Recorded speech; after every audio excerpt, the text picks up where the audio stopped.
Hey y'all, Daniel Aaron here, your guide to vibrant living. And I got a secret for you. Could you keep it? Would you keep it with me? Don't tell any of my clients, students, or anybody who's thinking about joining me in a program. Just keep it between us. And the secret is what they think they're getting isn't what they're getting. Let me put it this way. There's an age-old truism that applies in a lot of teaching, therapies, transformational work, all of which I am engaged in, probably a bunch of you are as well, which is give them what they want so that they can get what they need, right? Something like that. Now, I had my first big learning about this back in 2004 or 5, something like that, when I was living in Bali and I started a, quote, yoga teacher training. Now, what I was really thinking about prior to starting that was, gosh, I've had such amazing experiences in my life. I lived at Omega Institute, I lived at Esalen Institute. If you don't know these places, they're like transformational centers, retreat centers, New Age summer camp for adults, and amazing teachers come and lead workshops and retreats and seminars. And I lived at these places for years and I got so many experiences of learning and transformation, community and connection, right? For years I got to facilitate these here in Hawaii and around the world. So when I moved to Bali, pretty soon I was like, well, what would be fun? What would be cool? What would be a great thing to give the world? And I was like, well, what would happen if we got a group of people together for 28 days and did cool stuff, ate amazing food that was transformational, created a brilliant community with the intention of reaching toward our highest selves, living in truth, experiencing the glory, the truth of who we are, right? In Sanskrit, that's called satsang, gathering of people in the name of truth. Apparently, Jesus said, when 2 or more gather in my name, then I will be there. So we know from various spiritual traditions, there is a power to getting together for a high aim. Now, that was really where it started for me. I was like, what could we do?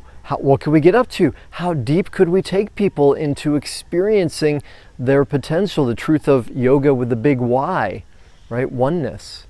And I'd been a yoga teacher for many years. I'd even secretly to a friend complained that some yoga wasn't up to my standard. And she looked at me square in the eye and said, as in, what are you going to do about that? Which it was clear, like, well, maybe I ought to do something positive rather than complain about it. So it's like, all right, let's create a yoga teacher training. And it was that. And we did give them what they wanted, which was the ability to stand up in front of a room, stand up in front of a group of people and instruct them on how to practice yoga, maybe how to live yoga. And even better, we gave them what they wanted. We also gave them something more, something deeper. And I came clean on the very first night of the event when we had our first gathering. We introduced ourselves and we set our sights, right? We got the rocket ship to take off. I said, hey, now that you've been lured by the promise of a yoga teacher training, I'll tell you the truth. It's not that. What it is a training for you in how to become a cultural superhero. This is a training in being a leader, right?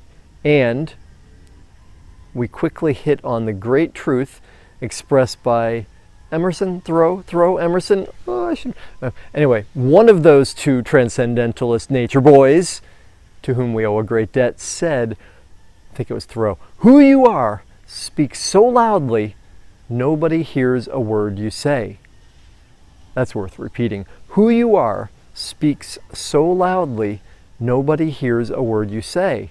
And part of what that means is, yeah, if you're a yoga instructor, right, or if you're a surf instructor, sure, it matters the words you say. It matters the clarity of your instructions. What matters way more, though, is who you are being. So, the secret that I asked you to keep at the beginning of this is that when people come to me and join one of my programs, say the 6-figure spiritual entrepreneur program, which the title probably tells you a bit what it is, or living the vibration of vibrancy.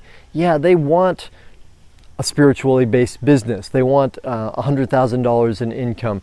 They want to raise their vibration, greater relationships, greater vitality, greater connection to spirituality, integration, whatever it is they want. Of course, that's important. And I help them to get that, though really what they are becoming is a cultural superhero.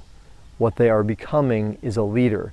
And as entrepreneurs, the goal, the business, the income, the contribution, the accolades, recognition, any of that, it's cool, it's fine, it's good. What really counts though is who we become on that journey. Who we are speaks so loudly, none of the attributes, the goals, the characteristics matter. It's who we become on the journey. So, y'all, thank you so much for tuning in, for listening. I hope that's useful, interesting, and let me know down below. What do you think? Is this accurate? Right? What about this concept of give them what they want so you can give them what they need? What's your experience of that? What do you think about what I'm talking about? All right, y'all. Thank you. Live vibrantly. Aloha.